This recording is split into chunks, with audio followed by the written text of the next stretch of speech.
All right, so you guys wanted a deep dive on Drew Peterson. And wow, what a case. Yeah, this one's really something. It's wild. Okay, so we're talking about the former police sergeant from Bolingbrook, Illinois. Right. This is a guy who seemingly went from like a decorated officer to being the prime suspect in the deaths and disappearances of two of his wives. And you sent so much great material, articles, court documents, all sorts of things. So there's a lot to unpack here, but you know, that's what we do. That's what we're here for. It's fascinating, though, isn't it, how Peterson initially presented himself, I mean, like on the surface, you know, model citizen, right? Maybe even a hero. Yeah. But then as you start digging deeper, there's this whole other undercurrent of alleged violence and this pattern of behavior that emerges. It's pretty disturbing. Yeah. Yeah, and speaking of patterns, 4 marriages. 4 marriages, yeah. Which, you know, not all patterns are bad, but yes. But his first marriage to Carol Brown, it ended in divorce. And reportedly, it was because of his infidelity. So already, right. And then things take a more serious turn with his second wife, Vicki Connolly. Right. Now, Connolly's claims of domestic abuse, they're really important, not just because they paint this picture of what life with Peterson might have been like, but because they add this layer of context to everything that happened after that. Absolutely. She even said later on that he threatened to kill her. Wow. And make it look like an accident. Oh, man. Which is just chilling. Yeah. Especially given what happened to his third wife, Kathleen Savio. Right. I mean, their relationship, by all accounts, was just a mess. A mess. Domestic disturbance calls, constant fighting. Right. And then, in 2004, Savio was found dead in her bathtub. Yeah. And initially it seemed like, you know, pretty straightforward, like accidental drowning. That's what they said. That was the official ruling. I mean, the coroner's jury even had a police officer on it who actually knew Peterson and vouched for him. Knew him personally? Yeah. Wow. But of course, you know, we know now that that was not the end of the story. Not even close. And this is where the case, I think, takes a turn that, like, nobody could have predicted. Mm-hmm. Peterson's fourth wife, Stacey Ann Kells Peterson, disappears in 2007. Yeah.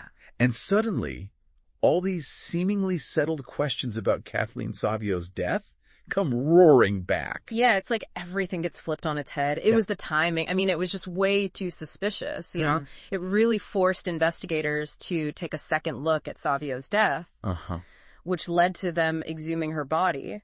Wow. And that second autopsy, it totally contradicted the first one. What did they find? Bruises, scrapes, a head wound. Oh, wow. All evidence of a struggle. Wow. Which they had completely missed the first time around. Oh, my God. Even Michael Baden, like, the forensic pathologist. Yeah, the renowned forensic pathologist. Yeah. He weighed in and concluded that Savio's death, it was a homicide. So now you have 2 suspicious deaths. And Drew Peterson's right at the center of it all. Right in the middle of it all. Yeah. But how do you prove anything? Right. Without Stacey there to testify? Well, that's where Drew's Law comes in. Okay. This was legislation that got enacted in 2008.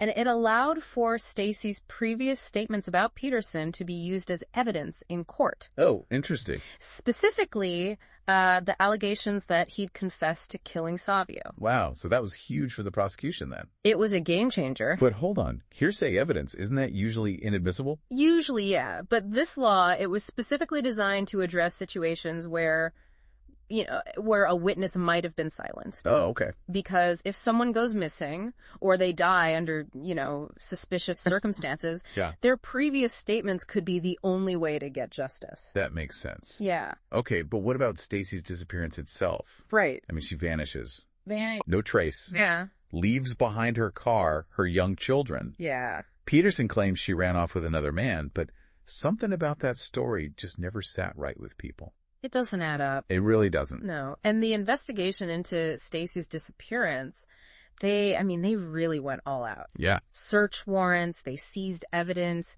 interviewed family, friends. I mean, they really tried to turn everything upside down. Yeah. And what they found, well, let's just say it's troubling. What did they find? Well, for one, they found those blue plastic containers. Oh, yeah. And that big barrel that witnesses saw being moved out of Peterson's house. Right. Didn't that fuel all sorts of theories about what might have happened? Oh, yeah. It was a huge deal. Yeah. Those details, I mean, they were circumstantial. Yeah. But they added to the suspicion. Right. They fit into a bigger pattern, you know. That's hard to ignore. Very hard to ignore. And then you've got Peterson's behavior with the media. Like, he goes on this whole media tour. Yeah, he did. He tries to get on a dating game, goes on Larry King Live. It was bizarre. It was very strange. It's almost like he's trying to create this persona of this charming, misunderstood guy. Right. While all this serious stuff is going on in the background. Yeah. I mean, were his media appearances just, was it a way to control the narrative? Maybe. To distract from the evidence? Or was it something else entirely? I don't know. It's hard to know. It really is. But it adds this whole other layer of intrigue to this case. For sure. It makes you wonder, how much weight should we give to someone's public persona when you're trying to evaluate, you know, their potential involvement in a crime? That's the question. Yeah. Like, can charm mask a darker truth? I mean, that's something to think about. For sure. It's easy to get caught up in appearances, but sometimes you really do have to dig deeper to get to the truth. You dig much deeper. And in this case, I think there's a lot more to uncover. Oh, yeah. Definitely. It really is like peeling back the layers of an onion with this guy. The more you learn about Peterson's past, the more disturbing it gets. Yeah, you can't just look at the big picture, right? Yeah. You got to examine each of these marriages. Yeah. Individually to see how it all, like, fits together. Right. We talked about his first marriage to Carol Brown ending in divorce, infidelity. But it was with his second wife, Vicki Connolly, that the accusations of abuse really started. Yeah, her claims, and her daughter's too, about his threats and controlling behavior, they're really important. Yeah. It paints a picture of a guy who could be really volatile. Dangerous. Yeah, dangerous. Makes you wonder, if he was capable of that with Vicki, what was he capable of doing to his other wives? Exactly. The allegations, they establish this pattern, right? Yeah. Which becomes really important when you're looking at the deaths and disappearances of his later wives. It's crucial context. Absolutely. Then there's Kathleen Savio. Their relationship was a mess. Oh, yeah. Even more so than his previous marriages. Multiple calls to the police for domestic disturbances. So many. It just shows you how bad it was. And it also makes you wonder, could law enforcement have done more? Yeah. Could they have seen this coming? Should they have intervened earlier? Yeah. It's a question that haunts this case. It really does. And how did they initially rule her death? Yeah. An accident? Of dry bathtub? A head wound? Like, I know. It doesn't make sense. It doesn't. I think it really highlights how important thorough investigations are. Yeah. Especially when you're dealing with something like this. Yeah, a suspicious death. Yeah. And it wasn't until Stacy disappeared that they actually went back. Right. And exhumed Savio's body for that second autopsy. Thank goodness they did. Yeah. Because Michael Baden's findings were, they were crucial. Yeah. It shifted everything from an accident to murder. It really did. His reputation, his expertise, it gave weight to that theory. Yeah. That Savio's death was not what it seemed. But with Stacy missing, how could they prove Peterson had anything to do with Savio's death? Well, that's where Drew's law comes in again. It allowed them to use Stacy's previous statements as evidence. Okay, but didn't we say hearsay is usually inadmissible? Right. But this law was designed for situations where a witness might have been silenced. Think about it. If someone's missing or they die under suspicious circumstances, their previous statements might be the only way to get justice. That makes sense, but it's still controversial, right? Very controversial. It raises all these questions about fairness and due process. Definitely. It's complicated. It is? Okay, but let's talk about those blue plastic containers. Yeah. And that barrel they were moving from Peterson's house. Those details really stuck with people. Rightfully so. The timing, it was just too coincidental. Yeah. It really made it look like something was wrong. And then there's Peterson himself. His behavior after Stacy disappeared was just bizarre. The media appearances, it was just so strange. Trying to get on a dating game, going on Larry King Live. Yeah, what was that all about? Was that guilt? Was it just wanting attention? It could be both, right? Yeah, some people might interpret it as a way to distract from the evidence. Or a desperate attempt to control the narrative. Who knows? And then, right in the middle of all of this, he gets engaged to a 23-year-old woman. I know. It was like, what is going on? Yeah. Doesn't he realize the seriousness of the situation? I mean, this guy. It's like he was living in a different reality. Completely. It's wild. So, we have this conviction for Savio's murder, but Stacy's disappearance remains unsolved. That's what makes this case so intriguing even now. Totally. It's like, where is she? Did she run away? Yeah. Was she a victim of foul play?